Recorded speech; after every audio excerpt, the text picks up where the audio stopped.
All right, guys, so today we're doing 3-2. So angles and parallel lines. You're going to be able to use theorems to determine the relationships between specific pairs of angles and use algebra to find angle measurements. So we're using the same things we learned in 3-1, and now we're going to be able to solve some stuff. So the corresponding angles postulate: if two parallel lines are cut by a transversal, then each pair of corresponding angles is congruent. So angle 1 would be congruent to angle 3, 2 would be congruent to 4, 8 is going to be congruent to 6, and 7 would be congruent to 5. So in the figure, suppose that angle 8 equals 105. Find the measures of each angle and tell which postulate or theorem you would use. So if angle 8 equals 105, so we need to find angle 1. So angle 1's right here. All right. Well, we know that those are going to be corresponding angles that we just talked about right here. So if they're corresponding angles, we know they're congruent, which means they're the same measure.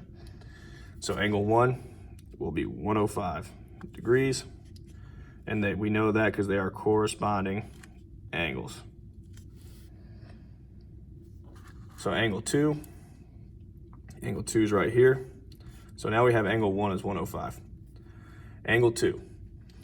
So angle 2, what we're going to use, we know that angle 1 and angle 2 form a linear pair, like we learned in chapter 2. So since they form a linear pair, angle 1 plus angle 2 would equal 108. So angle 1, not 108, 180. They'll equal 180. And we know angle 1 is 105. So I have 105 plus angle 2 will equal 180. Then I'll subtract 105 from both sides. So angle 2 will end up equaling 75 degrees. And we know this by the supplement theorem.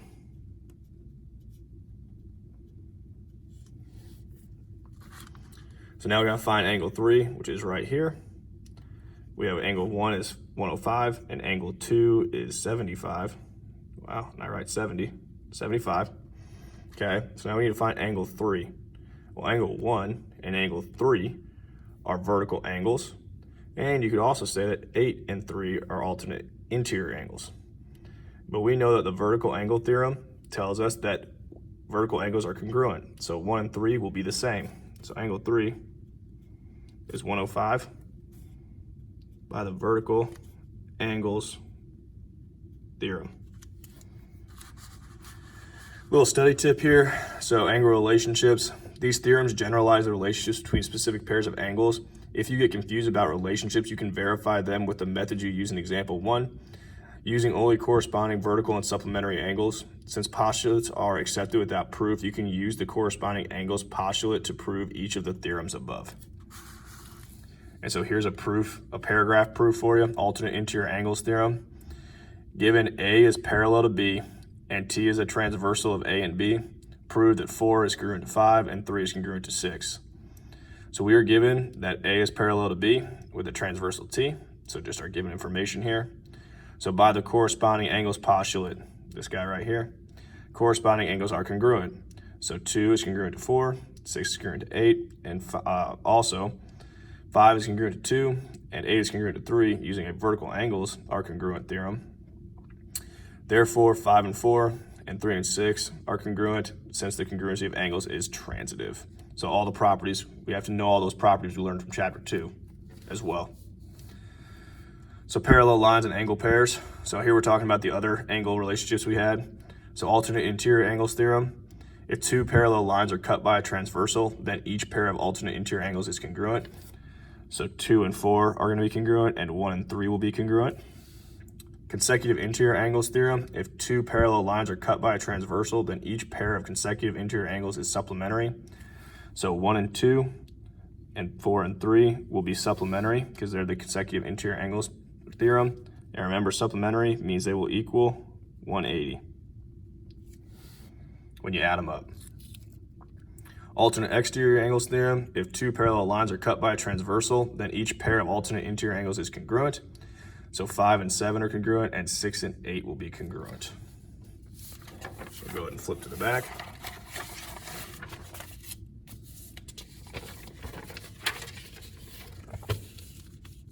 All right, so slide down a little bit so you can see.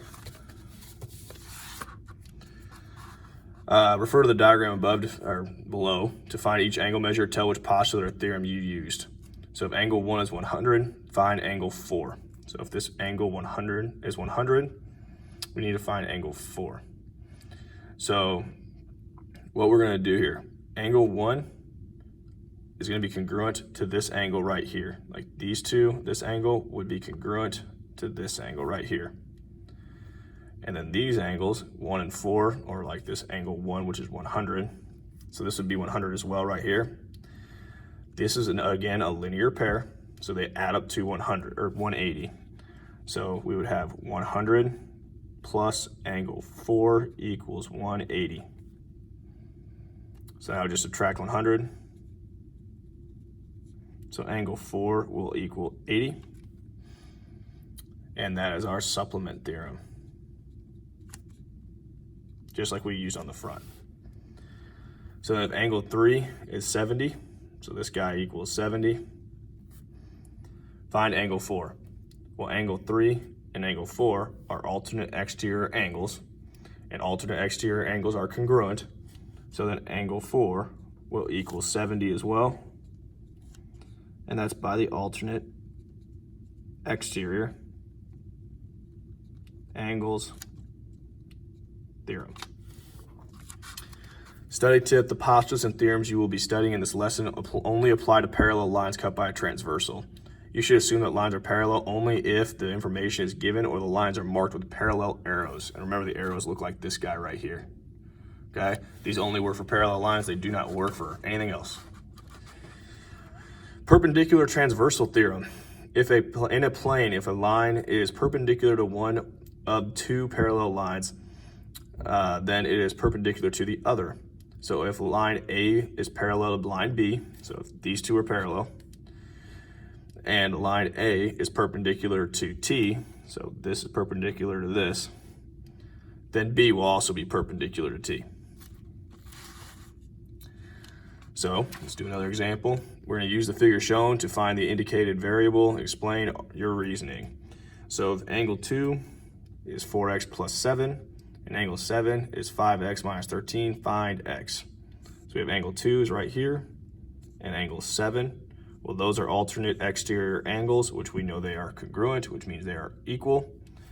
So then I could do 4x plus 7 equals 5x minus 13. And now we're just solving a normal algebra problem. So I'm going to subtract 4x.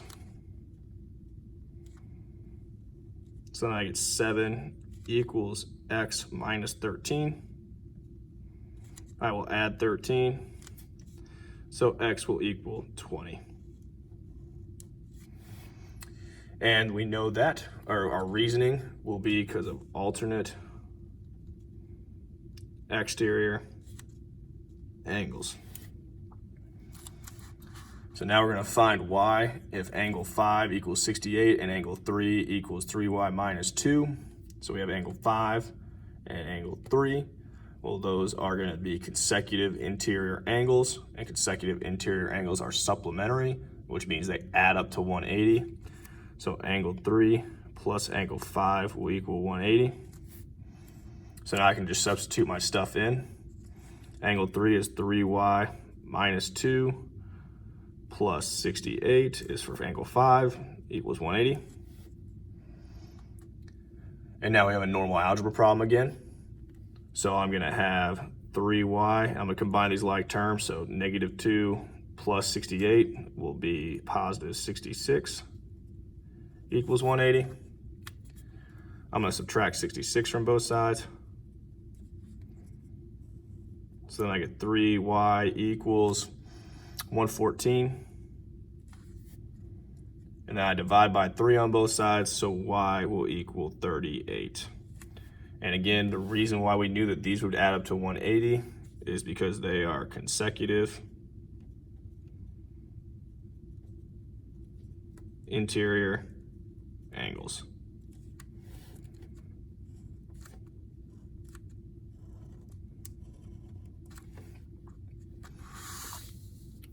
All right, so in the diagram, the guardrail is parallel to the surface of the road.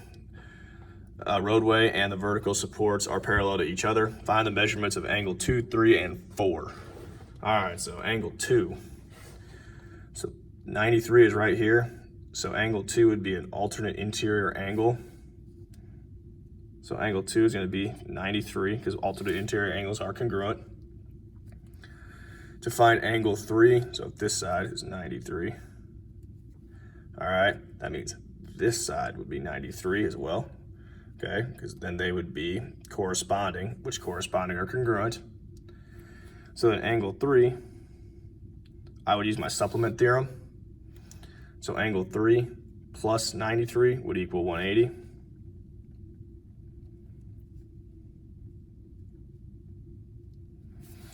So then I'm going to subtract 93 from both sides. So angle 3 will equal 87.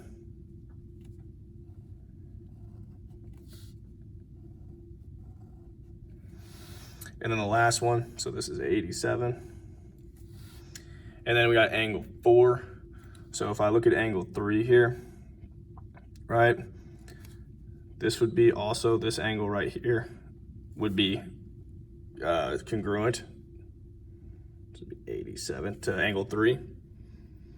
And then so 4 and this angle are going to be congruent because they are corresponding. So angle 4 will be equal to 87 as well. All right, last two. Find the value of the variables in each figure and explain your reasoning. So we got to find x and we got to find y.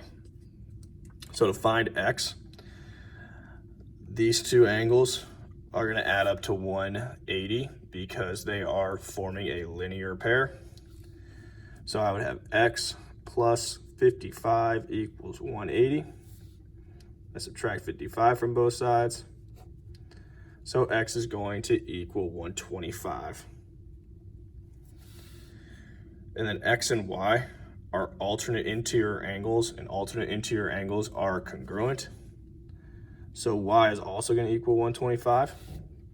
And then I got to answer or state my reasons. For the x, we knew it was a linear pair, which means it's the supplement theorem. And then we knew y and x were congruent by the alternate interior angles theorem.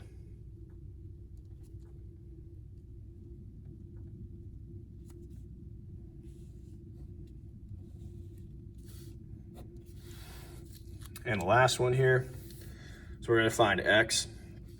So x minus 10 degrees and this 104 degrees, those are alternate exterior angles. So we know that they're congruent or equal to each other. So I'll have 104 equals x minus 10. I'm going to add 10 to both sides.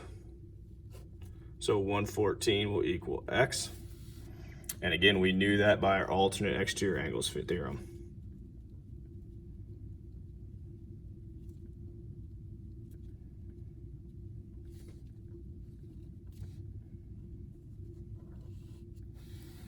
And that's all for 3-2.